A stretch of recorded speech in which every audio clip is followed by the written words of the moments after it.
sama-sama tayong magiging sakli. Nakadetine ngayon sa Senado ang tatlong dating engineer ng DPWH Bulacan na dawit sa isyu ng anoya umano sa mga flood control projects. Yan po sina Henry Alcantara, Bryce Hernandez at JP Mendoza. At sa pagdinig ng Senate Blue Ribbon Committee, kinompronta si Hernandez ng dalawang senador na inakusahan niyang tumanggap ng kickback. Saksi si Sandra Aguinaldo. Sinabi mo sa testimony mo sa House na binigay mo ang pera kay D.E. Henry Alcantara at siya ang nagsabi sa'yo na bibigyan daw niya ako. Is this correct? Wala pong specific na sinabing ganon, Your Honor. Pagkatapos mo ko dinurog sa House ngayon, wala ka specific na sinabi.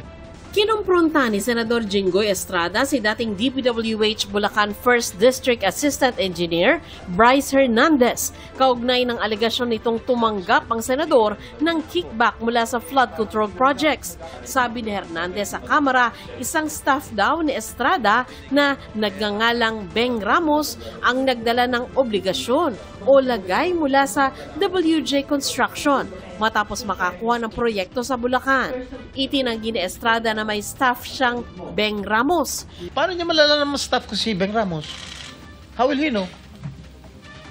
Hindi ko rin po alam. Yun lang po ang sinabi sa akin ni Boss Henry. Kaya po nagkaroon po kami ng connect ni Ma'am Beng Ramos at si Ma'am Mina. Mr. Bryce, masyado ka na nagsisinungaling eh. Ang pakilala kay kay Ma'am Mina and Ma'am Beng is staff po ni Sen Jinggoy, pero hindi po specifically sinabi ko na yung proponent is para po kay Senator Jinggoy.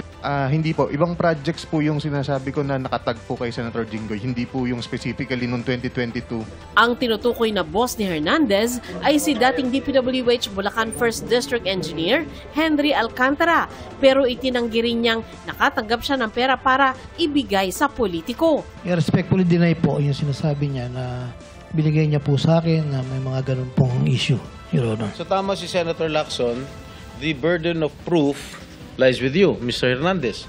Kasi tahasan mo sinabi sa House of Representatives at kinundinan naman ako ng taong bayan. Hindi inimbita sa pagdinig si Ramos for humanitarian reasons dahil may stage 4 cancer siya.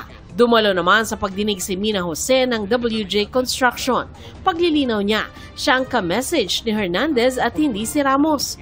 Kaibigan daw niya si Ramos na nag-refer daw sa kanya kay Hernandez para sa isang joint venture na hindi natuloy. Sa ipinakitang text message ni Hernandez, may i-deliver umano si Jose. Sa message mo nung December 11, which was a Sunday, may sinasabi ng isang delivery. Tama po ba? Yes po. Ano ito? Para saan at para kanino? I meant by delivery po are the documents na hinihingi niya po for the processing po ng joint venture. I have never given nor received any money from any public official or government employee, including this Mr. Bryce Hernandez. Thus, I strongly deny his accusations. Pero giit ni Hernandez, nagbigay ng obligasyon si Jose. Ano yung obligation na yon? Pera Pera para po. kanino? Lagay? Ano yung context ng obligation? Pera po siya para sa proponent. Ano yung sabihin? Lagay para sa proponent? Yung advance po. Opo. Advance para yung sa parang proponent? bayad po para dahil nakuha na yung project na yun. Mrs. Jose? Your Honor, I don't know what he was talking about. Nitong August 19, nakuna ng CCTV si Jose na dumating sa Senado para magtungo sa opisina ni Senador Erwin Tulfo. Pero bago niyan ay dumaan muna siya sa opisina ng Blue Ribbon Committee kung saan staff si Ramos. Meron po kasing problem yung terrace ni Senator Erwin na binabaha po siya, lalo po pag umuulan. So, ako po yung na-refer na contractor nung staff niya na kung pwede po tingnan namin gawa ng solusyon and mag-suggest po kami sa kanya. Upon learning her name was mentioned by Engineer Bryce, we immediately requested to cancel all contracts with WJ para nagamit po yung opisina ko para dumaan po siya sa broom kung ano man yung kanyang business doon, Mr. Chair. Sabi ni Jose, hindi siya pumunta sa Senado para magbigay ng pera. So hindi mo kilala si Senator Jinggoy at hindi ka nagdala ng pera sa kanya? Hindi po. Kahit po kay Bryce, wala po akong dinalang pera. Okay. So talagang safe ka na. Please, continue. Did you ever see Alcantara handing money over me to me? I don't think so. Pero ba, may nakita ka ba? Sagutin mo lang, yes or no, may nakita ka ba? Wala po. Okay. That's all, Mr. Chair. Sabi naman ni Hernandez, hindi niya alam kung sino ang proponent o mambabatas na nagpasok ng flood control projects. Ang boss daw niya dati na si Alcantara ang nakakaalam dito. Respectful din na, Your Honor. Hindi ko nga po kilala itong pangalan ito, Mina. At yung Beng Ramos po, alam ko po. Nung nagtatanong nga po ako, sila po magkakilala. Nagpakita ng bagong text messages si Hernandez mula December 10, 2022 na magpapatunay umanong nagdala ng pera sa opisina nila ang WJ Construction. Meron po akong follow-up na text message po na nag-confirm na nagdala po it's either Ma'am Beng or Ma'am Mina sa office. Dinala po dun sa administrative officer namin noong time na yon. Meron po akong text message na yun. Galing po sa Chief of Staff ni Boss Henry Alcantara. Kinonfirm po na nakapagdala na ng obligasyon. Base sa screenshots, sinabi ng Chief of Staff umano ni Alcantara na nakuha na sa administrative officers nila yung pinadala nila Beng Ramos. Nag-text ito ulit matapos ang ilang araw kung ipasasabay na raw ba yung kay Beng Ramos. Sabi raw niya, sige, ipasabay na. Anong context yan? Yung pera po na dinala nilang Beng Ramos. Anong project yan? Your Honor, nakalimutan ko lang specific anong project to, ng 2022. Pinutol muna ni Senador Ping Lacson ang usaping ito habang wala raw kompletong detalye si Hernandez. Isa pa sa idinawit ni Hernandez na tumanggap umano ng kickback si Senador Joel Villanueva na nanindigang wala siyang kinalaman dito. Binalikan ni Villanueva ang umunay litrato ng disappearing messages na umunay usapan ng senador at ni Alcantara noong October 2023. That time po, ang sabi po ni Boss Henry, nagre-request daw po si Senator Joel ng pondo po. Nang almost parang ang pagkakabanggit ni Boss Henry is 1.5 billion. Subalit dun sa parang pumasok sa conversation po na napicturan, isang kayang ialat lang po sa kanya ni Secretary Bonoan is 600 million. Totoo naman I'm po. sorry, Mr. Chairman. There's nothing there. Kahit na Actual, picture lang yung pinicture mo, there's nothing there that states that, is this a new allegation that you're talking about? Was there a time na I asked or I nominated flood control program sa inyo? Wala po, Your Honor. Ever since po. Ever since, wala, Mr. Chairman. Was there a time na naglabi si Senator Villanueva for any contractor na in-endorse, pinakitaan ng pabor, or nilabi sa iyo, Mr. Alcantara? Wala po, Your Honor. Ipinakita din ni Villanueva kung gaano raw kadali mapeke ang mga abunay usapan sa cellphone.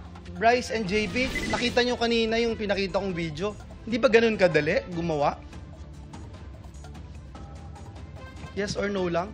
Nakakalungkot dahil yung chismis trying to destroy me, my name, our family, our loved ones. May mga anak din ako. Hindi po namin alam na pwede palang gawin yun, Your Honor. Bit-bit din ni Villanueva ang kopya ng General Appropriations Act at sinabing wala raw naman doon ang sinasabi umanong proyekto niya. Pero ayon kay Hernandez, wala sa GAA ang ilang flood control projects dahil nasa unprogrammed na bahagi ito ng national budget. Yung pinakita niya po pala kanina na unprogrammed ng General Appropriation Act ng 2023, doon po nakasama yung listahan na project po ni Senator Joel. Baka yung ating mga hinahanap na mga ghost project, ghost ab initio. Sa umpisa pa lamang, ghost na sila kasi nasa listahan ng unprogrammed. Nagiging pork barrel to ng DBM eh. Sa totoo lang dahil isasabit sa inyo tapos kayo rin nagde-determine kung anong papasok o anong hindi. Si Senador Erwin Tulfo naglabas ng litrato na nagpapakitang naroon si Alcantara sa pagbibilang ng cash sa isang kwarto at inilagay sa mga kahon. Paano mo mapapaliwanag ang litrato na ito na nandito ka, yung naka-blue na yan, na nagpaparte, ini-impake na yung limpak-limpak na salapi. Nilalagay sa paper bag, ito, that's you, right? Or kakambal mo? Yes, Your Honor, ako po. Ikaw ang nag-supervise kung paano i-impake, kanino ibibigay. Definitely, mga naka-karton na yan. Oh. So, alam mo.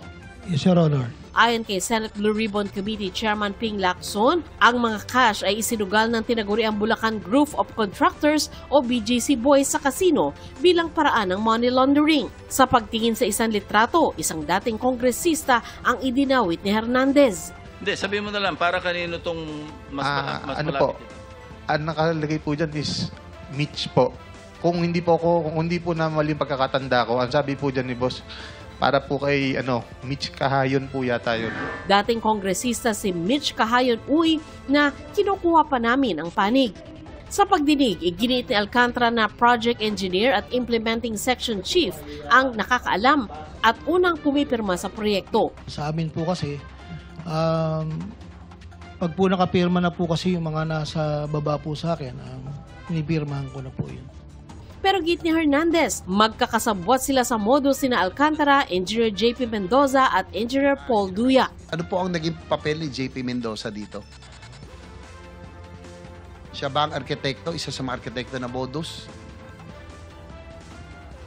Your Honor, actually, involved nga po si Engineer JP Mendoza, ako, at saka po si Boss Henry, at saka isa pa po naming project engineer. Sino yung isa pang engineer? Si Engineer Paul Duya po. So, yung project na yan, meron po kaming sharing na pag kumita po, si Boss Henry po merong 40%, ako po may 20%. Si Engineer JP meron po 20% at si Engineer Paul Duya meron din po 20%. Sabi ni Hernandez, naisip nilang gumawa ng ghost projects pero hindi raw niya alam kung sino ang proponent o mambabatas na nagpapasok ng proyekto sa budget. Bakit nyo naisip yung ghost? Ano rason? Tumaas ba tara? O tumaas ang cost? Bakit hindi nyo ginawa yung mga proyekto? And isa na rin pong kasagutan yung tumaas po ang tara. Ano po yung tarang nyo? Kanino napupunta? Sa proponent daw po, sabi ni boss. Honest, wala po akong direktang pakikipag-usap sa proponent. Sino po yung proponent na sinasabi ni Bryce? Hindi ko po alam sa kanya, Your Honor. Every time po na may tatanong sa kanya, puro po ang turo sa akin. Maliwanag ba naman po rito na sinasabi ng mga contractor na sila po ang kausap dyan. Nanindigan naman si Alcantara na wala silang alam sa budget insertions. Nagsumite lang daw kasi sila ng wish list sa regional office ng DPWH. Pero hindi ito umubra sa mga senador kaya kinontempt siya. Humarap din sa pagdinig si Sally Santos na may-ari ng Sims Construction Trading na humingi ng proteksyon sa Senado dahil nangangamba raw siya sa kaligtasan niya. Ayon kay Santos, pinahiram niya ang lisensya niya dahil hindi niya akalaing gagamitin ito sa anomalya ng mga taga-DPWH mismo. Hindi ko po alam na gagawin po nila Engineer Bryce at JP Mendoza po yun. Kasi po syempre po, sila po yung tauhan po ng DPWH. Naniniwala po ako na hindi po nila gagawin yun dahil yung po kasi lisensya ko po, sa pilitan na po nilang iniram po sa akin. Humiling naman ng legislative immunity sila Hernandez at Mendoza. Ibig sabihin nito, hindi magagamit laban sa kanila ang mga isisiwalat nila sa pagdinig. Handa rin daw si Hernandez na pumirma ng waiver para buksan ang kanyang bank accounts at isauli ang lahat ng kailangan niyang isauli. Para sa GMA Integrated News, ako si Sandra Aguinaldo, ang inyong saksi. Kinundina ni dating Caloocan Representative Mitch Kahayon Uy ang pagdawit sa kanya ni Bryce Hernandez sa isyu ng maanumalya umanong flood control projects. At ayon sa dating kongresista, walang basihang paninira ang sinabi ni Hernandez na nakatanggap siya ng 16.5 million pesos mula sa mga flood control projects mula 2022 hanggang 2023. Naging kinatuwanan niya siya ng Caloocan at hindi ng Bulacan. Itinanggi rin niyang may kaugnayan siya kay Hernandez, gayon din kay Alcantara. Hamon pa niya ipakita ang hawak na ebidensya.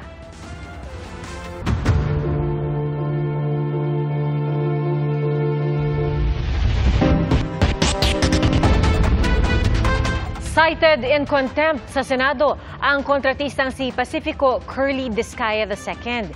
Ikinainis ng mga senador ang anilay pagsisinungaling ni Discaya tungkol sa kung bakit wala sa pagdinig ang asawa nitong si Sara Discaya. Saksi, si Mav Gonzales. Mr. Discaya, you are cited in contempt of this committee. Nakadeteni ngayon sa Senado si Pacifico Curly Discaya II. Cited in contempt si Discaya matapos uminit ang ulo ng mga senador nang tanungin kung bakit wala sa pagdinig ang asawa nitong si Sara Discaya. May heart condition din po siya at saka po nagpadala po siya ng letter po dito. Hindi ko lang po nabasa kung ano yung iba pang content. Pero hindi heart condition ang idinahilan ni Mrs. Discaya sa kanyang excuse letter sa Blue Ribbon Committee, kundi ang nakaschedule ng meeting niya sa kanilang mga empleyado. Mr. Chairman, with that letter, nagsisinungaling itong si Mr. Discaya. Iba yung sinasabi mismo na misis mo eh. Di ba kayo nag-usap? You lied. You lied. Paano pa kami maniniwala sa mga pinagsasabi mo? Humihingi po ako ng pasensya po sa inyo. Wala po akong intention talaga magsinungaling, pero yung misis ko po kasi talaga ay madalas po, may sakit po talaga siyang diabetes at saka meron po talaga siyang hypertension. At katunayan nga po, marami po siyang mga maintenance po na gamot na ginagamit. Inisyuhan din ng show cause order si Mrs. Discaya. Isa sa tinanong kay Mr. Discaya ay kung nagbabayad ba sila ng SOP o kickback para makakuha ng flood control project sa Quezon City. Your Honor, wala po kami magawa kasi syempre po natatakot kami dahil nagkaroon na po kami ng mga karanasan na nami-mutual terminate po at nami-mutual terminate at saka nagkakaroon po ng right of way problem ang mga project po namin. Pero nagbabayad kayo, 10 to 25% sa Quezon City. Your Honor, yes po, Your Honor. Ayon kay Discaya, cash ang ipinambabayad nila at nakalagay umano sa paper bag. Saan nyo binibigay sa kanila ang pera? Kinukuha po minsan ng tao nila. Sino yung nila? Names, please, names. Yung mga nabanggit ko lang po dito, yung tao po nung nandito po. Thank you. Sa affidavit ko. Tao nino to? Mga kongresista binanggit mo? Yes po, Your Honor. Kongresista, tinatanong ko din yung DPWH officials na binabayaran nyo sa QC. Tumanggi si Discaya na sabihin kung magkano ang perang katumbas ng 10 to 25% dahil wala pa raw siyang witness protection. Ayaw rin niyang sabihin kung saan bangko siya nagwi-withdraw at kung gaano kalaki ang paper bags na pinaglagyan ng pera. Paano po nagkasya doon ang malalaking halaga ng pera? Sabi nyo, malalaking cash. Paano nagkasya sa maliliit at ordinaryong paper bags? Your Honor, I invoke my right against self-incrimination po muna. Wala pa po akong witness protection. Okay. For the record, Mr. Chair, ngayon lang ako nakarinig ng nag-invoke ng right against self-incrimination sa issue ng paper bags. Hinanap din ng mga senador kay Discaya ang sinasabi niyang ledger na naglalaman ng mga transaksyon umano ng mga humihingi ng kickback. Pero sabi ni Discaya, nagbigay po kami ng sulat dito na hindi po namin po maipo-provide muna kasi wala pa po akong protection po. So, hindi mo ibibigay man sa amin, kailangan mo muna ng proteksyon. Yes, Your Honor, para baka po magamit din po for self-incrimination po. Payo ni Senate President Tito Soto kay Discaya, humingi siya ng legislative immunity. Inherent sa mga committees yung legislative immunity yung tinatawag. Kung meron kayong gusto ipagtapat ninyo. Hindi pwedeng gamitin sa inyo pag sa hearing nyo sinabi. There is no direct law. No? Pero ang naging practice, implied ang legislative immunity. Kailangan mag-tell all kayo kung kayo bibigyan ng legislative. Samantala, aminado ang DPWH, posibleng umabot nga sa bilyon-bilyon o di kaya trilyon ang nawawalang pondo sa gobyerno mula sa iba't ibang ghost flood control project. Sa loob lang ng 2 linggo, nasa 100 ghost at very substandard projects ang isinumbong sa kanila. Plano ng DPWH na bumuo ng transparency portal kung saan makikita ang mga iniimbestigahan nilang proyekto. Para sa GMA Integrated News, ako si Mav Gonzales, ang inyong saksi. Doble disgrasya ang sinapit ng isang dump truck na naunang bumaga sa isa pang truck sa Taguig. At nang hahatakin na sana ng dump truck, kumalas ito sa tow truck at bumangga sa mga bahay. Saksi si Darlene Kai. Mag-aalas 11 ng gabi nitong Martes nang bumangga ang dump truck na ito sa isa pang truck sa General Santos Avenue, Taguig. Maya-maya, dumating ang isang tow truck para hatakin ang tumirik na dump truck. Kapansin-pansing hindi hamak na mas maliit ang sasakyang magtotow sa dump truck na punong-puno ng kargang buhangin. Nang magsimula na ang hatakan, biglang kumalas ang dump truck at bumulusok sa ML Quezon Avenue. Sa pool ang ilang bahay na agad nawasak. Pero nyo, nagising na lang ako. Nandun yung aircon sa ulunan ko. Masakit pa yung ulo ko ngayon, yung ganito ko ngayon. Tapos, yung anak ko sigaw ng sigaw, kaya ako nagising kasi parang minimatay ako na hindi ko maintindihan, ma'am, dun eh. Sugat sa ulo at iba't ibang bahagi ng katawan ang tinamo ni Carl at ng kanyang asawa na si Cheng. Nasyak ako dahil pagka ng truck, tumama yung truck sa rep namin, yung rep naman tumama sa sopa. Kasi yung sopa tumama ho dito sa binte. Mabuti na lang daw at walang malalang nasugatan o nasawisan nangyari. Nang maialis ang truck noong umaga, ganito kalaki ang tumambad na pinsala. Wasak na wasak ang pader ng 3 bahay. Nadurog ang mga gamit ng mga residente. Kahit ang ref na ito, tumalsik at nawasak. Agad naman daw rumisponde ang mga otoridad. Ayon sa barangay, nawala ng preno ang truck kaya bumangga sa nasa unahang truck. Nang subukan ng ito, ang bigat ng kargang buhangin kaya hindi kaya nung ginamit na pantowing doon sa truck. Kaya nagtuloy-tuloy yung hanggang sa naka-aksidente. ayon sa isang safety expert, mali ang paraan at ginamit na pangtow sa dump truck. Yung manner po ang kailangan pong tignan natin doon. Yung truck po na hinihila plus yung load niya, medyo mas mahirap po yun patigilin or steer or pigilan. Kasi po mas malaki po yung force na ma-generate doon. Nakikipag-ugnayan naman daw ang pamunuan ng towing company sa mga apektadong residente. Pero ayon sa 3 apektadong pamilya, hindi raw sapat ang alok nilang 100,000 piso para sa lahat ng apektado. Tulungan niyo po kami. Kasi po, agrabyado po kami dito sa pag-towing niyo eh. Naperwisyo po kami lahat po ng trauma ng pamilya ko, ng anak ko, ng asawa ko. Yung binigay niyo po sa amin. Nananahimik ko kami natutulog dito. Yung towing, mali ang paggamit. Mali yung ginamit na towing nila. Tulungan niyo po kami. Ay, hindi naman po papabayaan ng kapitan natin yan. Lahat po ng na tinutulungan po sa abot na makakaya ng barangay. Wala pang pahayagang towing company sa pakikipag-ugnayan sa kanila ng GMA Integrated News. Para sa GMA Integrated News, ako si Darlene Kai, ang inyong saksi.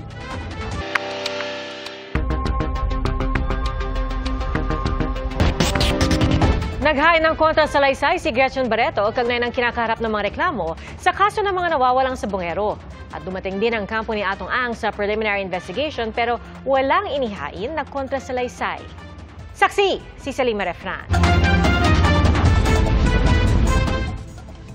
Sa unang araw ng preliminary investigation sa mga reklamo kaugnay ng mga nawawalang sabongero sa Department of Justice, humarap ang isa sa mga respondent, ang aktres na si Gretchen Barreto.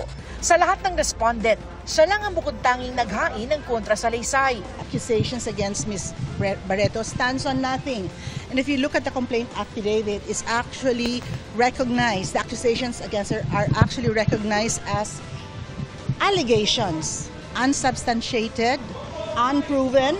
We believe that if justice is to be followed, the complaints against Ms. Barreto should be dismissed. Matipid naman sumagot si Barreto. Do you think this investigation will be fair? I trust. Personal ring humarap si dating NCRPO Chief, retired Police Lieutenant General Jonel Estomo sa panel of prosecutors pero hindi pa nagsumite ng kontrasalaysay. What do you want to say about this po? Ano po ang gagawin niyo po ngayon dito, sir? No comment po. Wala ang negosyanteng si Atong Ang pero kinatawan siya ng kanyang mga abogado. Hindi pa raw sila makakapagsumite ng kontrasalaysay dahil kulang-kulang raw ang mga ebidensya at dokumentong pinadala sa kanila. Yung pinadala sa aming 7 folder, dapat may nakasama na 7 USB. 7 USB na may mga lamang data na may relevance dun sa inaakusa sa mga respondent. Lumalabas ko kanina na hindi na isama yung 7 USB na yon aming inutusan ang PNP na isubmit yung mga sinasabing USB kasi hindi kompleto ang unang naibigay. So ngayon, nangako ang PNP sa 29, magsasubmit sila ng mga USB na hinihingi ng mga respondent sa kasong ito. Nahaharap sina Ang, Barreto at 60 iba pa sa patong-patong na mga reklamong multiple murder, kidnapping with serious illegal detention at iba pa para sa 7 insidente ng pagkawala na mahigit 30 sabongero mula 2021. Dumalo rin sa pagdinig ang mga whistleblower na si Julie Dondon Patidongan at kapatid na si Ella Kim. Pinanumpaan nila sa harap ng mga piskal ang kanilang mga salaysay. Nagsumite naman ng notaryadong affidavit ang isa pa nilang kapatid na si Jose na nasa pangangalaga ng Bureau of Corrections. Nanumpa rin ng kanilang salaysay ang mga kaanak na mga nawawala. Samantala, itinanggi ng kampo ni Ang na may kinalaman sila sa mga naarestong nagtangkang magpaatras sa mga kaanak ng mga nawawala. Paano ibibintang kay Mr. Ang isang bagay na hindi naman siya ang akusado dun sa kaso na inaareglo? Kung sino man ay may motibo na mag-areglo ng kasong yon, yun dapat ay yung mga akusado. Walang iba yun kung hindi si Julie Patidongan. Ang tinutukoy nila ang gumugulong ng kaso ng kidnapping with serious illegal detention sa Manila RTC kung saan akusado si Patidongan. Nag-atrasan na ang mga pamilya ng mga nawawala sa naturang kaso. That is very impossible na yung kliyente ko yung magbabribe ng kaso na yon. Dahil alam naman natin na hindi talaga siya yung mastermind doon. In fact, inabogaduhan siya sa kaso ngayon ng lawyers coming from Mr. Charlie Atong Ang. Ginawa na nga nila na gusto na nilang ubusin yung pera nila, di ba? Una, doon sa pag-entrapment doon, yung ginawa naming entrapment doon na si Mr. Atong Ang mismo at yung si Jaja, sa totoo lang, yung tatay ni Inunog, yung Inunog, si Butch Inunog, walang konsensya. Biruin mo, anak niya na mismo, mahirap magsalita. Talagang pera po ang pinapalakad nila para maabsuelto yung mga nagawa nilang krimen. Pinapatunayan lang po na meron talagang kasalanan yung mga taong mga final na kasuhan namin. Kasi bakit sila mag-aareglo ng ganun kung mga talaga sila, inosente sila. Kasunod ng pagkakaaresto ng ilang nagtangkang paatrasin ng isa sa kanila, buo ang loob ng mga kaanak ng mga nawawalang sabongero na hindi nila iaatras ang mga reklamo. Sana yung mga na-areglo na, huwag na kaming pigilan. Huwag na kaming pigilan na humanap kami ng hustisya. Dahil ito na ang pagkakataon natin na magkaroon ng hustisya at malaman kung sino talaga tunay na mastermind. Yung kalooban namin ang susundin namin, minsan hindi po kami magpapabayan. Para sa GMA Integrated News, Salima Refran, ang inyong saksi. 4 ang patay sa matinding pagbaha sa Valencia City sa Bukidnon. 6 na iba pa ang nawawala. Saksi si Cyril Chavez ng GMA Regional TV.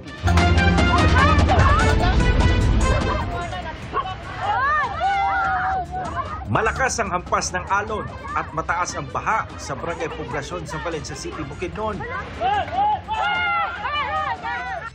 Ang mga residente, napigilan pa ang isang motoristang tatawid sana sa spillway.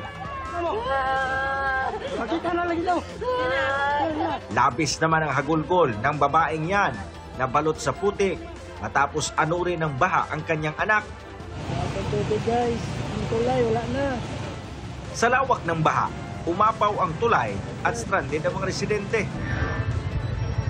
Abot baywang naman ang baha sa isang universidad sa bayan ng Maramag. Binaha rin ang ilang boarding house sa lugar. Sa taas ng baha, halos matabunan na ang motorsiklong yan. Stranded tuloy sa classroom ang ilang estudyante. Hala, bata na? Asa? Paghupa ng baha, tumambad sa mga residente ang bangkay ng isang bata na natabunan na ng putik. Tanaw rin ang danyos na iniwan ng baha. Tulong-tulong naman ang mga otoridad sa search and rescue operations sa iba't ibang lungsod. Maraming recommendations and then maybe we will declare a state of calamity sa syudad, dito sa Valencia kasi nag-motion na yung namin, LDR na state of calamity kami para magapan at saka mag-produce kami ng more goods sa aming mga constituents. Sa tala ng Valencia City DRRMO, nasa 4 ang nasawi sa pagbaha. 6 naman ang patuloy na pinaghahanap. Apektado naman ang mahigit 300 pamilya mula sa Barangay Poblasyon, Barobo, Lumbo, Bagong Taas at Sugod. Para sa GMA Integrated News, Cyril Chavez ng GMA Regional TV, ang inyong saksi. Pinaghahandaan ng iba't ibang bahagi ng Northern Luzon ang pagdating ng bagyong Nando. Sa Cagayan, kabado ang ilang nakatira sa tabing ilog lalo't nasira ng mga nagdaang bagyo ang dike sa kanilang lugar. Saksi, si Nico Wahe. Naghahanda na ang mga residente ng Gonzaga, Cagayan sa pagdating ng bagyong Nando. Gaya ni Abigail na nakatira sa tabing ilog na inihanda na ang mga bibit-biting gamit kung sakaling lumikas. Yung patuloy po yung buhos ng ulan po nito, before pa po nito, wala pa yung Mirasol po, umuulan na po kasi, naghanda-handa na po kami. Ito na raw ang kanilang ikalawang bahay mula nang wasakin ng dati nilang bahay sa kasagsagan ng bagyong Ophel noong 2024. Dati-rati may 3 bahay na nakatirik dito sa bahaging ito ng Riverside, dito sa Barangay Bawa, Gonzaga, Cagayan.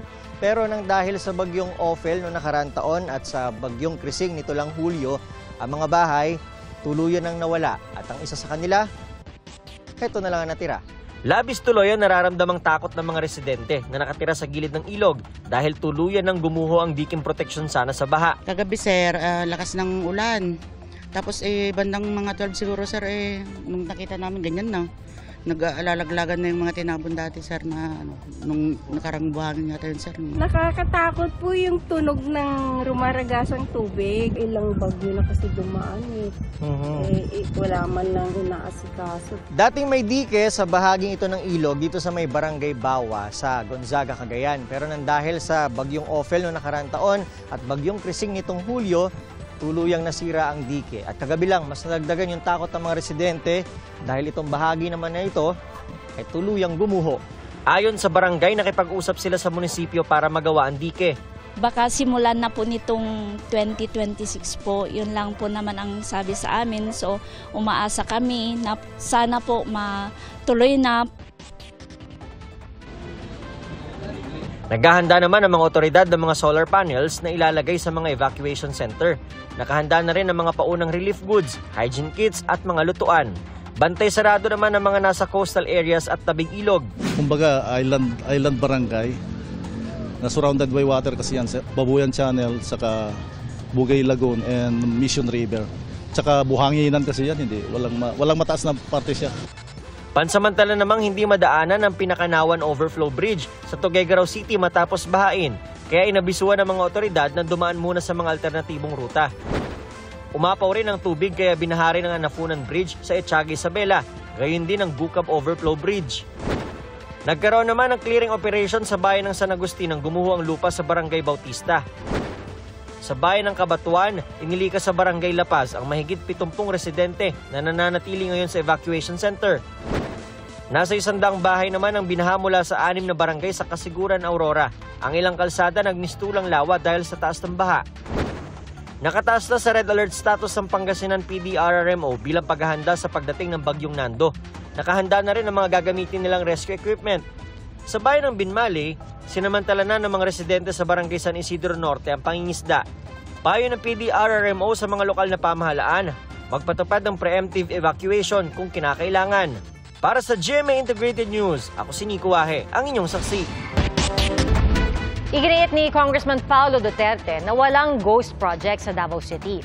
Bilang tugon po yan sa patutsada ni Congressman Sandro Marcos na malamang hinahanap ni Duterte ang 51 billion pesos na ginastos sa kanyang distrito kaya hindi magpapakita sa mga sesyon ng Kamara. Sabi ni Duterte, nilinaw na ng DPWH Region 11 na may pinaglaanan nga o properly accounted for ang 49.8 billion pesos na halaga ng mga proyekto. Dagdag ni Duterte, hindi na siya dumadalo sa sesyon, hindi dahil sa kapabayaan, kundi dahil hindi na niya matagalan ang umano'y katiwalian sa Kamara.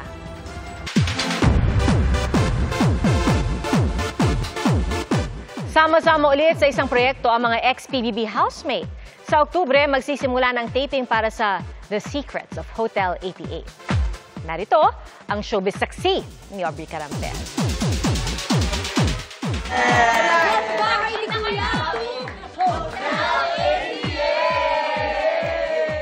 Muling magsasama ang Pinoy Big Brother Celebrity Collab Edition housemates sa isa na namang big collaboration ng GMA Network at ABS-CBN Studios, ang The Secrets of Hotel 88.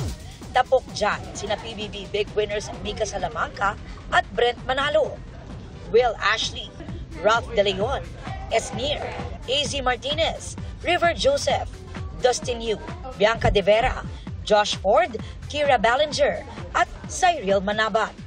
Dream come true raw ito para sa former housemate. Lagi namin napag-uusapan na sana magkaroon kami ng teleserye na magkakasama together paglabas ng bahay ni Kuya. Now na nangyari na siya, nilook forward ko na talaga na mag-taping kami. Super blessed po and grateful na kami po yung tatrabaho po kami once again. Na-extend po kami. Kumbaga reunion yung nangyari.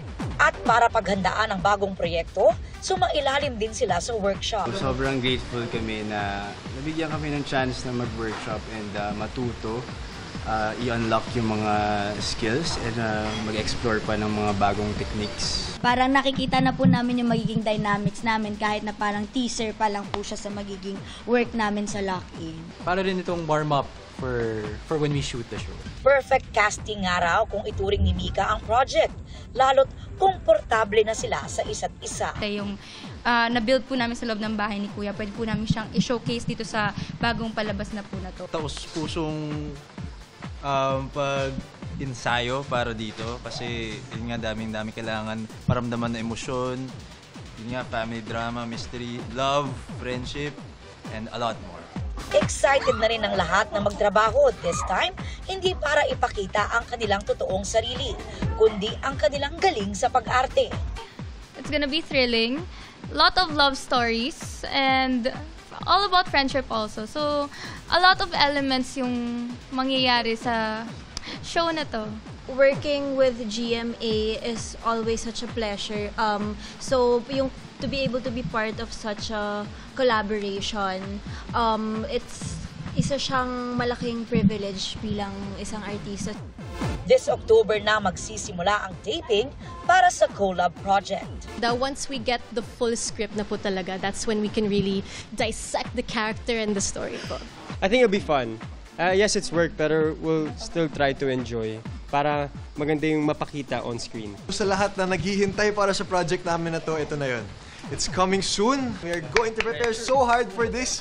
Abangan nyo yan. It's gonna be a good one. Para sa GMA Integrated News, Aubrey Carampel ang inyong saksi. Bago sa saksi, nasunog ang paupang bahay sa Barangay Calzada at Tipas sa Taguig City na may 2 palapag. Mag-aalas 8 po yan ngayong gabi. Ay sa City Social Welfare and Development, 6 na pamilya ang apektado. Sa kasamaang palad, 4 na alagang aso ang namatay. Alas 9 ng gabi nang maapulang apoy. At patuloy ang investigasyon ng BFP. Kumaripas ng takbo ang mga pulis na yan para arestuhin ang 2 lalaki sa Navaleta, Cavite. Inireklamo sila dahil umano sa sapilitang pagpasok sa isang bahay at panununtok ng baril sa magka-live-in partner. Ayon sa babaeng biktima, dati niyang kinakasama ang isa sa mga suspect at sinisingil daw siya nito ng mahigit 200,000 piso pero itinanggi ng biktima na may utang siya sa suspect. Umamin ang 2 suspect sa nagawa at inamin ding nagdroga sila bago pasukin ang bahay. Palayo na po na Pilipinas ang bagyong Mirasol na lumakas pa bilang tropical storm na may international name na Mitag. Binabatay naman sa loob ng PAR ang bagyong Nando na posibleng umabot sa super typhoon. Huli itong namataan sa layong 1,175 kilometers silangan ng Central Luzon. May lakas ito ng hangin na aabot ng hanggang 65 kilometers per hour at bugso nga abot ng 80 kilometers per hour. Mabagal ang kilos nito, pahilagang kanluran. Sa latest track ng Pag-asa, kikilos ang bagyong Nando sa Hilagang Kanluran o Kanluran-Hilagang Kanluran sa mga susunod na oras. At pagsapit ng weekend, magiging mas pakanluran pa yung galaw nito at mas lalapit na sa extreme northern Luzon. At dahil magtatagal sa dagat, lalakas pa ang bagyong Nando na may chance maging super typhoon. Posible itong maglandfall o dumikit sa Babuyan Islands Lunes ng gabi. Sa ngayon, posibleng palakasin ng bagyong Nando ang habagat at may kaunting epekto pa naman ang buntot ng bagyong Mirasol sa ilang bahagi ng Hilagang Luzon.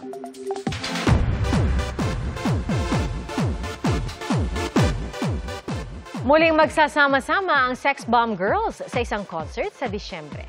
Ito na ang pinakahihintay na reunion ng OG girl group sa bansa. Napuno ng tawanan at asaran ang kanilang photoshoot. At lubos ang pasasalamat ng Sex Bomb Girls dahil kahit mahigit 2 dekada na ang nakalipas, hindi pa rin daw sila nalilimot ng kanilang fans. Sana yung legacy na iniwan ng Sex Bomb noong 2000, nakasabay namin ng mga millennials, maipasa sa Gen Z hanggang Gen Alpha.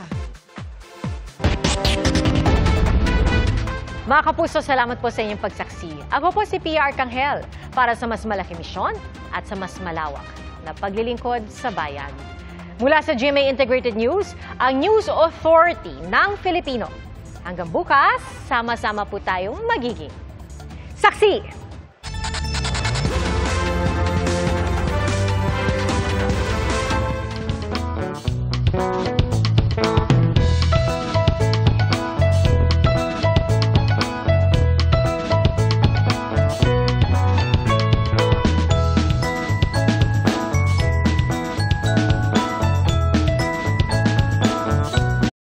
Mga kapuso, maging una sa saksi. Mag-subscribe sa GMA Integrated News sa YouTube para sa iba't ibang balita.